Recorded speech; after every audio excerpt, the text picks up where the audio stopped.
Mafampanainy koa amin'izao fotoana izao ny raharaha eo anivon'ny fitaterana nabakabaka ho an'ny ministra ny fitaterana Andriamatoa Ilaka Andiatina dia miendrika fanakorontanana politika ary fiaminganana eo amin'ny lafiny toe-karena ny fitakin'ny syndicat-ny mpiasan'ny kompania mpitaterana Air Madagascar izay mangataka ny fametrapelan'ireo tompon'andraikitra isan-tsokajiny ao anatin'ny kompania mpitaterana Air Madagascar eo ihany koa ny eo amin'ny sehatry ny fitaterana.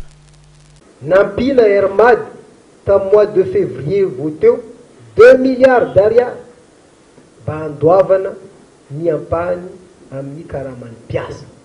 Zany ve no angatana ny fanasorana ny ministra? Fa iza moa le mpiasa no afaka manala ministra? Politika ane zany. Raha misy mpiasa teo ministra dia manao politika. Samy joro amin'izany ny ministra manao politika tena satria tsy afaka ho nomena ministra anao raha tsy manao politika.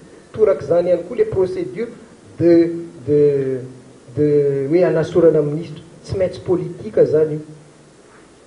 Ka androany ny mpiasan'ny Air Mad mangataka hoe asoro ny ministra, nga efa lasa président na premier ministre ny mpiasan'ny Air Mad, sa hoe tsy mety mihitsy le fanampiana no entinay.